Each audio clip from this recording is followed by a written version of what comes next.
সুপ্রিয় শিক্ষার্থীবৃন্দ, আসসালামু আলাইকুম। আমাদের আজকের অ্যাডমিশন ইংলিশের 19তম ক্লাসে আপনাদের সবাইকে স্বাগতম। আমরা ক্লাসের শুরুতেই একটি বিখ্যাত প্রবাদ পড়ব, প্রবাদের মাধ্যমে ক্লাসটি শুরু করব এবং লাস্টের দিকে কিছু গ্রামার অংশ পড়ব। প্রতিদিন অল্প অল্প করে আমরা পড়ে চেষ্টা করতেছি যাতে সিলেবাসটা শেষ করা যায়। আর অল্প পড়া আশা করি আপনারা সবাই ভালো করে আয়ত্ত করবেন, যাতে এই অল্প অংশ থেকে কখনোই কোনো ভুল ভ্রান্তি আমাদের না হয়। আমরা প্রতিদিন অল্প একটু পড়ব এবং রিভাইজ দিব বারবার। আমাদের দেশে ঠিক বাংলা প্রবাদ এরকম যে জসমিন দেশে যদাচার, অর্থাৎ যেই দেশে সেই দেশের আচার পালন করা। এটাকে আমরা যদি আরো বাংলায় সহজ বাংলায় বলি, যেমন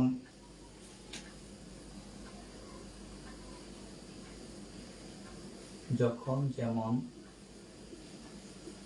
তখন তেমন। যদি এটাকে আমরা ইংরেজি করার চেষ্টা করি, অর্থাৎ জসমিন দেশে যদাচার অথবা যখন যেমন তখন তেমন, এটার ইংরেজিটা চমৎকার একটি ইংরেজি প্রবাদ এবং খুবই বিখ্যাত কয়েকটা ইনফরমেশন বিখ্যাত একটা রাজধানী থেকে নেয়া।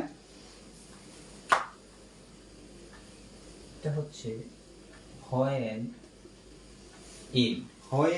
ইন, যখন আমরা রুমে, ডু এস সরি এখানে একটা দি হবে, do as the Romans do. এর বাংলাটা হচ্ছে হোয়েন ইন রুম, যখন রুমে, do as the Romans do, Roman জাতি যেরকম করে সেরকমই করো।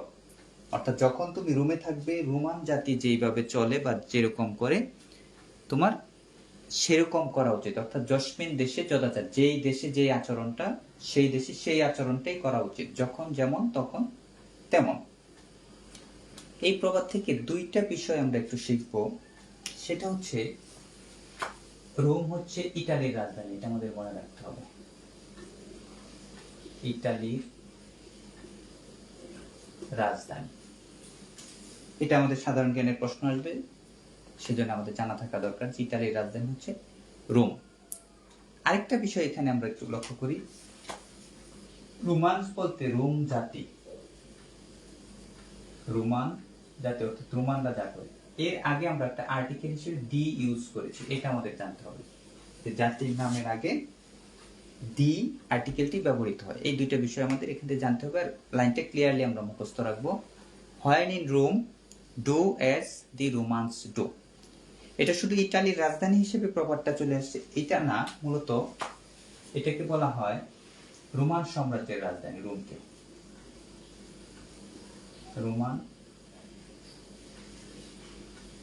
সাম্রাজ্যের রাজধানী, যেটা ইতালি থেকে অনেক বড় ছিল এবং প্রাচীন পৃথিবীর সবচেয়ে বিখ্যাত সাম্রাজ্য যদি আমরা বলি সেটাই হচ্ছে রোমান সাম্রাজ্য। এই সাম্রাজ্যের মানুষদের বলা হয় রোমান, আর এর রাজধানী হচ্ছে রোম। এটা আমাদের ভালোভাবে জানা থাকা প্রয়োজন, যাতে এখান থেকে ভুল না হয়। অর্থাৎ রোমান সাম্রাজ্যের রাজধানী রোম, ইতালির রাজধানী রোম, এবং জাতি হিসেবে রোমান্সের আগে আমরা দি ইউজ করেছি। এই আর্টিকেলটা সবসময় বসে। এখন আমরা দুটা ফ্রেজ পড়ব, সরি ইডিয়মস পড়ি। প্রথমটা হচ্ছে number 1, white elephant. White elephant অর্থাৎ সাদা হাতি, এর দ্বারা বোঝায় মূল্যবান কিন্তু অকেজো, মূল্যবান কিন্তু অকেজো। একটু ব্যাখ্যা দিই। ধরে একটু গরিব মানুষকে একটা হাতি দেওয়া হলো, হাতি খুবই মূল্যবান বিষয়, কিন্তু তার এটা কোনো কাজে লাগবে না, সে এটা দিয়ে হাল চাষ করতে পারবে না, এটা থেকে কোনো উপকার পাবে না, বরঞ্চ এটা প্রতিনিয়তই একটা খরচ তার হবে, ব্যয়বহুল হবে। অর্থাৎ এই সম্পদ তার থাকলেও তার কোনো কাজে আসতেছে না, এই জন্য বলা হয় মূল্যবান কিন্তু অকেজো। এটা বোঝাতে হোয়াইট এলিফ্যান্ট ইউজ করা হয়। যেমন আপনাদের ক্ষেত্রে এটা হতে পারে যে আপনি ইন্টার পাস করলেন কিন্তু কোথাও চান্স পেলেন না, তাহলে এই সার্টিফিকেটটা আপনার মূল্যবান কিন্তু এটার কোনো কাজে আসলো না। অথবা আপনি অনার্স মাস্টার্স করলেন চমৎকার করে, রেজাল্টও ভালো করলেন, বাট চাকরি পেলেন না। অনেক ক্ষেত্রে আমাদের দেশের প্রেক্ষাপটে, যেহেতু আমরা মোটামুটি একটা দরিদ্র দেশ, সেখানে প্রেক্ষাপটে চাকরি পাওয়াটা গুরুত্বপূর্ণ। তো আপনার সার্টিফিকেটটা মূল্যবান কিন্তু যেহেতু আপনি জব পাননি, অনেক ক্ষেত্রেই এটা অকেজো হিসেবে পরিগণিত হবে। যদিও সার্টিফিকেট অকেজো হয় না, কিন্তু আমাদের প্রেক্ষাপটে। 2 নাম্বারটা আমরা যদি পড়ি,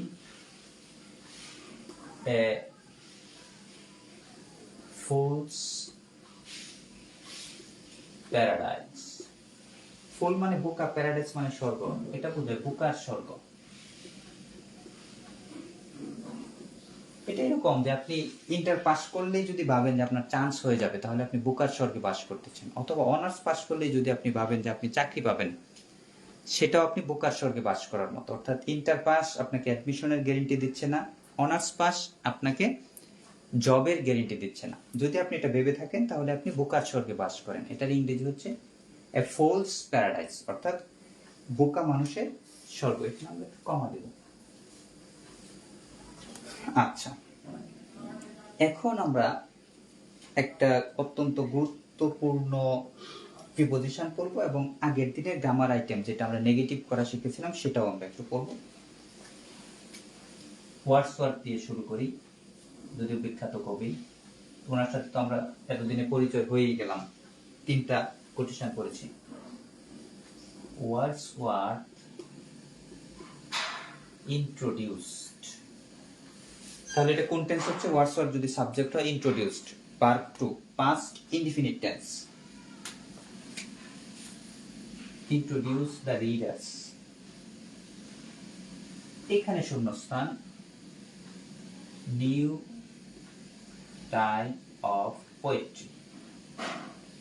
পোয়েট্রি মানে কবিতা সমগ্র, অর্থাৎ ওয়ার্ডসওয়ার্থ পাঠকদেরকে নতুন টাইপের কবিতার সাথে পরিচিত করেছিলেন। এই শূন্যস্থানে একটা প্রিপোজিশন বসবে, এখানে প্রিপোজিশন হিসেবে টু বসবে। এটা একটা বিশেষ কোশ্চেন ছিল, এডমিশনের জন্য খুবই গুরুত্বপূর্ণ। অর্থাৎ ইন্ট্রোডিউসড টু, এটা আমাদের মনে রাখতে হবে। ইন্ট্রোডিউসের পরে টু।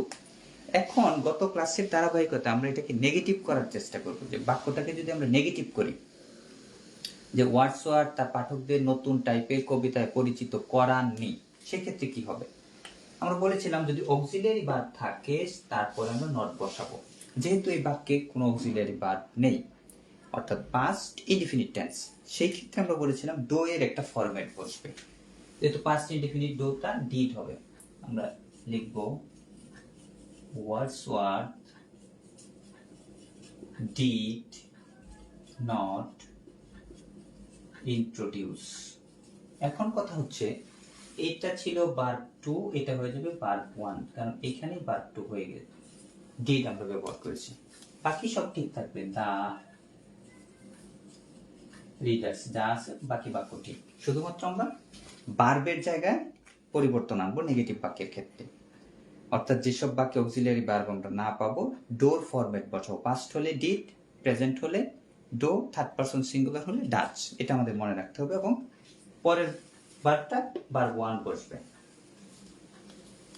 তো আজকে এই পর্যন্তই থাকলো। নেক্সট ক্লাসে আমরা নেগেটিভ সেন্টেন্সের আরো কয়েকটা উদাহরণ করে তারপর প্রশ্নবোধক বাক্য করব। তো আজকের ক্লাসটা আমরা একটু রিভিশন দিই।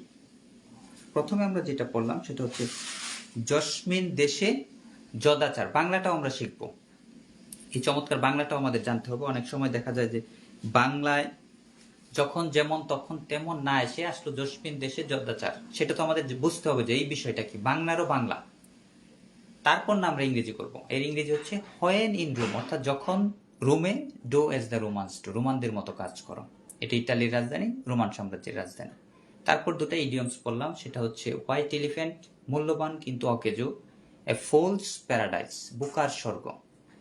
তারপর আমরা একটা প্রিপোজিশন পড়লাম, সেটা হচ্ছে Wordsworth introduced the readers new type of poetry. Sorry, আমি নিউ ডাব্লিউটা দিয়ে দিই, নিউ টাইপ অফ পোয়েট্রি। এটাকে আমরা আবার নেগেটিভ করলাম, ডিড নট ইন্ট্রোডিউস। আর মনে রাখবো ইন্ট্রোডিউসের সাথে সবসময় প্রিপোজিশন হিসেবে টু বসবে। এটা আমাদের এক্সামের গুরুত্বপূর্ণ কোশ্চেন। তো আজকে এই পর্যন্তই, সবাইকে ধন্যবাদ। আশা করি নোট করবেন এবং দেখাবেন, ভুল ত্রুটি আমরা সংশোধন করে দেব।